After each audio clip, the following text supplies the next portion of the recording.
Hello friends, नमस्कार। एक बार फिर स्वागत करेंगे आपके अपने यूट्यूब चैनल GDS के क्लासेस में। साथियों, आज के इस वीडियो में हम बिहार पुलिस के लिए जो 21 तारीख का एग्ज़ाम है, यानी 21 अगस्त को बिहार पुलिस कांस्टेबल का, यानी कि आज, इसके लिए हिस्ट्री और जियोग्राफी से इम्पोर्टेंट MCQ लाए हैं जो आपके परीक्षा में काफ़ी हेल्पफुल रहेगा।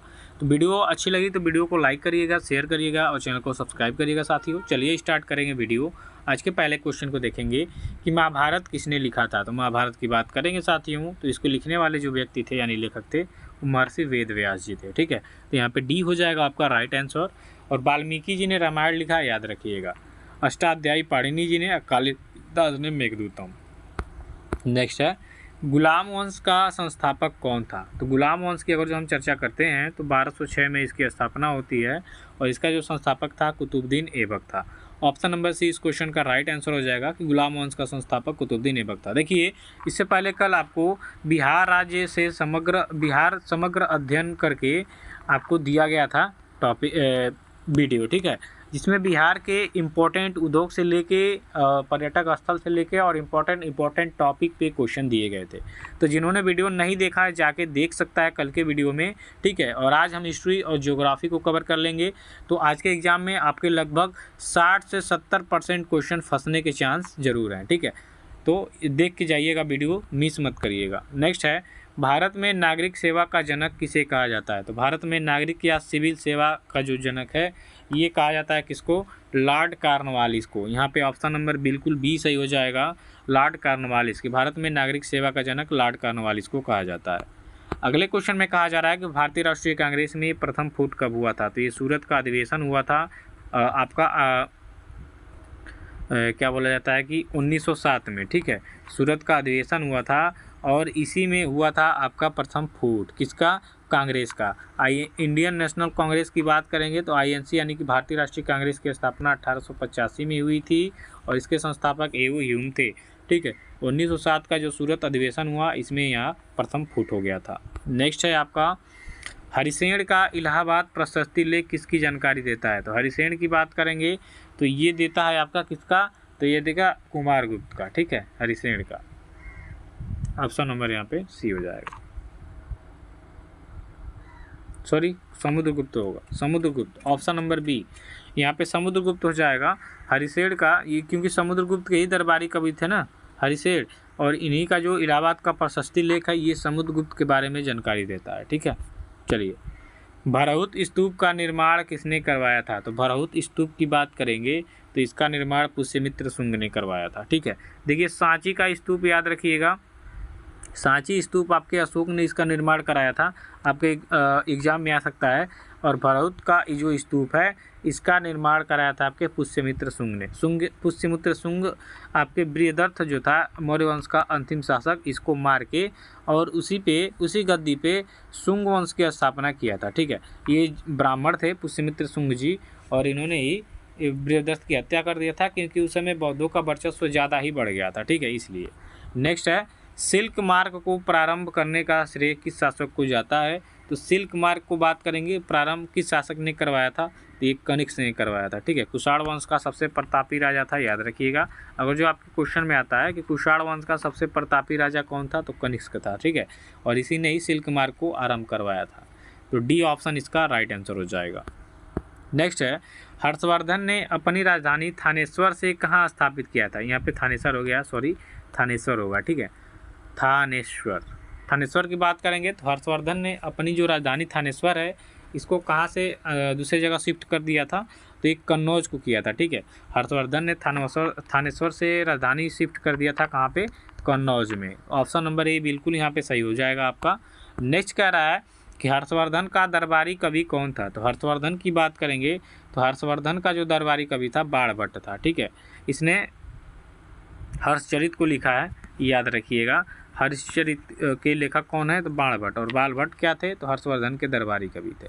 डी ऑप्शन इसका बिल्कुल राइट आंसर हो जाएगा यहाँ पे।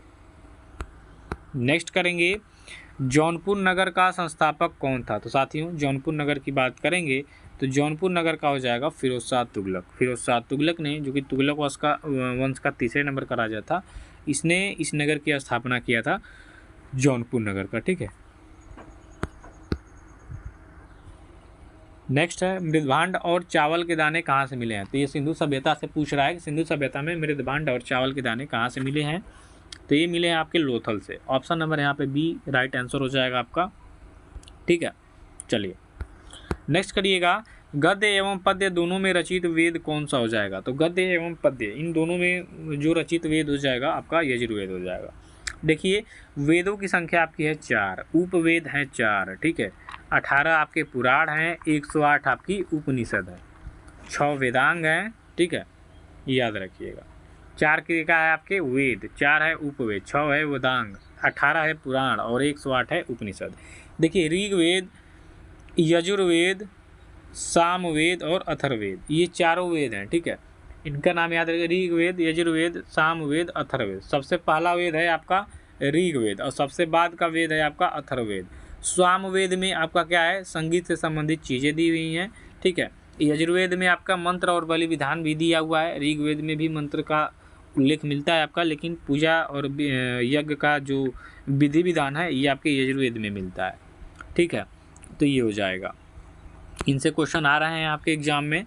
महाविनिष्क्रमण का संबंध आपका किससे है। तो महाविनिष्क्रमण ये आपके बौद्ध धर्म से संबंधित है। तो महाविनिष्क्रमण अर्थात महात्मा बुद्ध का गृह त्याग, ठीक है। महात्मा बुद्ध का गृह त्याग का प्रतीक चिन्ह अगर जो आपसे पूछता है तो घोड़ा हो जाएगा, ठीक है, घोड़ा हो जाएगा। अब महात्मा बुद्ध को जो प्रथम ज्ञान प्राप्त हुआ था और इन्होंने उपदेश दिया था तो उसे धर्म चक्र परिवर्तन कहा गया, ठीक है। जब महात्मा बुद्ध ने अपना प्रथम उपदेश दिया था तो उसको हम क्या बोलेंगे, धर्म चक्र परिवर्तन। अब महाविनिष्क्रमण मतलब बुद्ध जी का गृह त्याग और महापरिनिर्वाण मतलब बुद्ध जी की मृत्यु, ठीक है। तो ये 3 चीज़ें हैं जिसे आप ध्यान देना है, महाविनिष्क्रमण और महापरिनिर्वाण और धर्म चक्र परिवर्तन। तो धर्म चक्र परिवर्तन अर्थात महात्मा बुद्ध का प्रथम उपदेश से संबंधित है।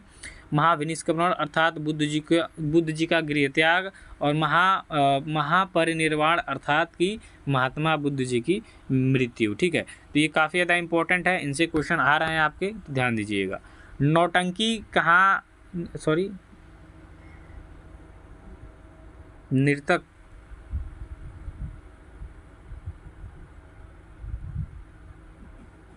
ठीक है, नर्तकी हो जाएगा, ठीक है, सॉरी नर्तकी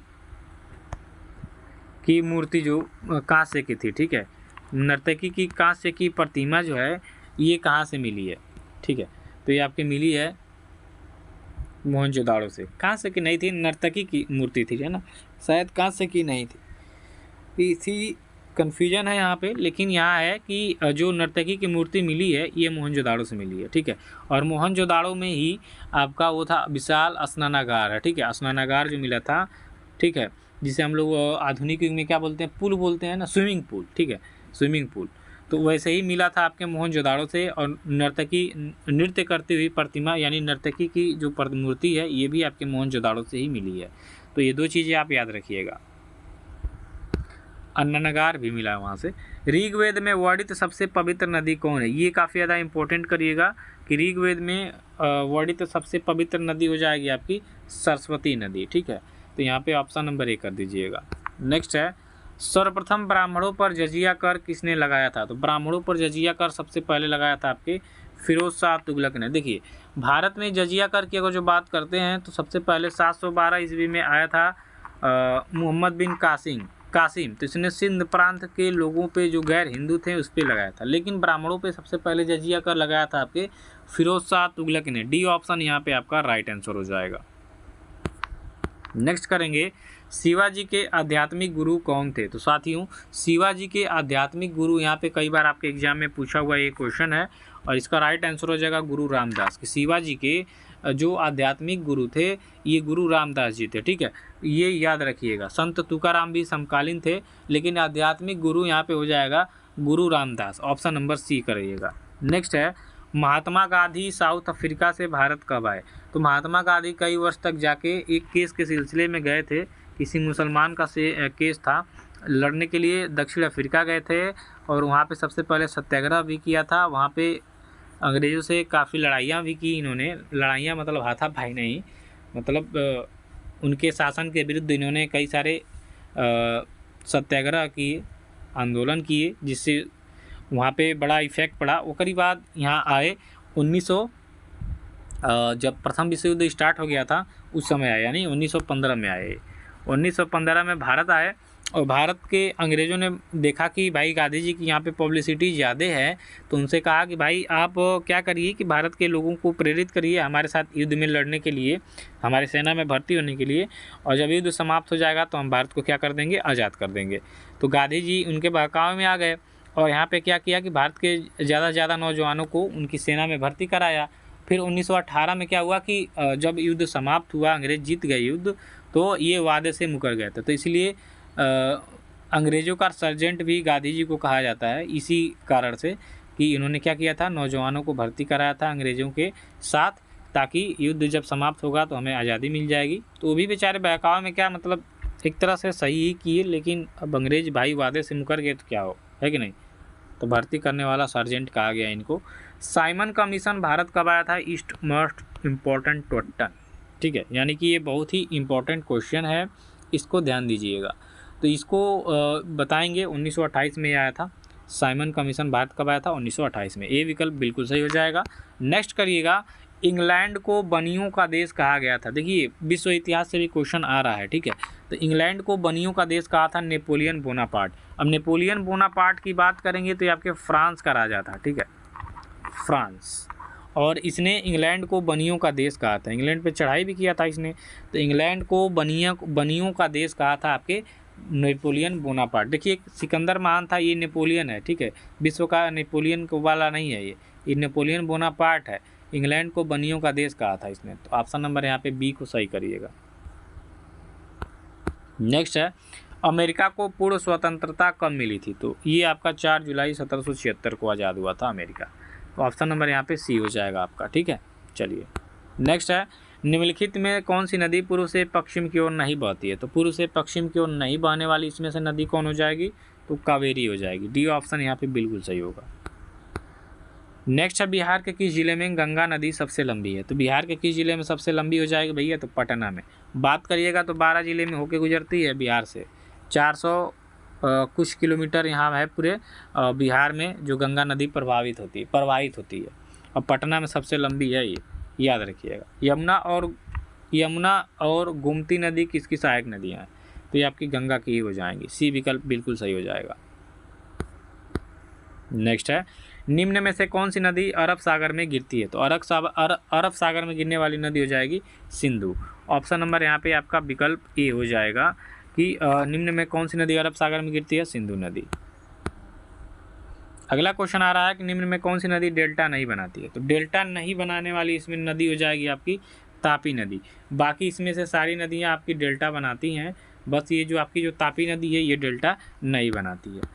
अगला कह रहा है कि सांभर झील, देखिए झील से भी क्वेश्चन आ रहे हैं, डैम से आ रहे हैं, तो ये काफ़ी ज़्यादा इंपॉर्टेंट है। तो सांभर झील की अगर जो बात करिएगा तो सांभर झील हो जाएगी आपकी राजस्थान में।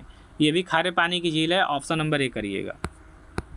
नेक्स्ट है, उमियम झील आपके किस राज्य में, उमियम झील आपके किस राज्य में हो जाएगा, तो ये आपके मेघालय में हो जाएगा। इसको इंपॉर्टेंट करिएगा क्योंकि टेढ़े मेढ़े झील को का नाम जो है वो पूछ देता है। अगला कह रहा है, रेणुका झील आपके किस राज्य में स्थित है। ये पूछा नहीं था लेकिन अब पूछ देगा एग्जाम में, आपके किसी न किसी दिन जरूर पूछेगा। तो ये आपका हिमाचल प्रदेश कर दीजिएगा, ठीक है, रेणुका झील। अगला है आपका कि बूलर झील आपके किस राज्य में स्थित है। तो बूलर झील की बात करेंगे तो ये सबसे बड़ी मीठे पानी की झील है भारत में, जम्मू कश्मीर में स्थित है। भारत की सबसे बड़ी मीठे पानी की झील हो जाएगी, ठीक है, इसको करिएगा डी। नेक्स्ट करिएगा, पुलिकट झील आपके किस राज्य में स्थित हो जाएगी। तो पुलिकट झील देखिए 84% तक ये आपके आंध्र प्रदेश में है, लगभग 84%। बाकी आपका 16% आपका हो जाएगा तमिलनाडु में। तो यहाँ पे तमिलनाडु ऑप्शन में नहीं है, आंध्र प्रदेश को हम सही करेंगे, ठीक है, क्योंकि ज़्यादा हिस्सा आपके आंध्र प्रदेश में है। इडुक्की बांध आपके किस नदी पर बनाया गया है। तो इडुक्की बांध की अगर जो बात करेंगे यहाँ पे, तो इडुक्की बांध आपका बनाया गया है पेरियार नदी पे। सी विकल्प हो जाएगा सही। नेक्स्ट है, इंदिरा सागर बांध आपके किस राज्य में स्थित है। तो इंदिरा गांधी सागर बांध आपका हो जाएगा मध्य प्रदेश में। डी विकल्प यहाँ पे बिल्कुल राइट आंसर हो जाएगा। देखिए काफ़ी ज़्यादा इंपॉर्टेंट सीरीज चल रहा है, वीडियो को स्किप करेंगे क्वेश्चन से मुकर जाएंगे। कृष्ण सागर बांध आपके किस नदी पर स्थित है। अब देखिए कृष्ण नदी बांध यहाँ पे पूछ रहा है, तो कृष्ण सागर बांध जो है ये आपके कावेरी नदी पर स्थित है। बी विकल्प यहाँ पे आपका राइट आंसर हो जाएगा। नेक्स्ट है, जवाहर सागर जल विद्युत परियोजना किस नदी पर स्थित है? तो जवाहर सागर जल विद्युत परियोजना की अगर हम यहाँ पे बात कर लेंगे तो ये आपकी चंबल नदी पे हो जाएगा। सी विकल्प यहाँ पे बिल्कुल सही हो जाएगा आपका, ठीक है। नेक्स्ट करिएगा, कोयनाबाद किस राज्य में स्थित है? तो कोयनाबाद की बात करेंगे तो ये आपके महाराष्ट्र राज्य में स्थित है, ठीक है। अब नदी पूछ दे कि किस नदी पे स्थित है, तो ये कोयना नदी होती है, ठीक है। कोयनाबाद कोयना नदी पे, और किस राज्य में? महाराष्ट्र में। ऑप्शन नंबर यहाँ पे डी बिल्कुल सही करिएगा। नेक्स्ट है, दक्षिण भारत की सबसे ऊंची चोटी कौन है? तो दक्षिण भारत की सबसे ऊंची चोटी हो जाएगी आपकी अनाईमुड़ी। ऑप्शन नंबर ए यहाँ पे बिल्कुल सही हो जाएगा। नेक्स्ट है, लाल ग्रह किसे कहा जाता है साथियों? तो लाल ग्रह कहा जाता है आपके मंगल ग्रह को। किस ग्रह को? मंगल। ऑप्शन नंबर यहाँ पे डी हो जाएगा कि लाल ग्रह कहा जाता है किसको साथियों? मंगल ग्रह को, ठीक है, तो याद रखिएगा। नेक्स्ट है, निम्नलिखित में से किस वर्ष में बहादुर शाह द्वितीय को अंग्रेजों ने अपदस्थ कर रंगून निर्वासित कर दिया था? तो ये 1857 की क्रांति के समय प्रमुख नेता थे आपके बहादुर शाह द्वितीय, ठीक है। तो इनको जब 1857 की क्रांति समाप्त हुई तो इनको गिरफ्तार करके, ठीक है, कुछ पैसे मतलब पैसे वैसे क्या, इनको मतलब भेज दिए रंगून अंग्रेज। सी विकल्प हो जाएगा 1857। अगला कह रहा है, हिंदू विधवा पुनर्विवाह अधिनियम निम्न में से किस वर्ष पारित किया गया था? हिंदू विधवा पुनर्विवाह अधिनियम मतलब ये आने से ये हो गया था, पहले क्या था, अभी 1829 से पहले क्या था? सती प्रथा था आपका, ठीक है। ये तो लॉर्ड विलियम बेंटिंक और राजा राम मोहन राय ने इसको बैन कराया, लेकिन फिर भी होता था। लेकिन एक नियम और भी आ गया, हिंदू विधवा पुनर्विवाह, ठीक है। हिंदू विधवा पुनर्विवाह कि फिर जो विधवा हो जाएंगी महिलाएं, अगर जो भाई उनका सती प्रथा वाला बैन लग गया तो विधवा तो बचेंगी, तो उनकी शादी दोबारा की जा सकती है। तो 1856 में इसको फिर से लागू किया गया था, हिंदू विधवा पुनर्विवाह को। भारत का राष्ट्रीय फल है साथियों, तो ये आपका आम हो जाएगा। ए विकल्प यहाँ पे बिल्कुल सही हो जाएगा कि भारत का राष्ट्रीय फल क्या है? तो भारत का राष्ट्रीय फल हो जाएगा आपका आम। क्या हो जाएगा? आम, ठीक है। चलिए।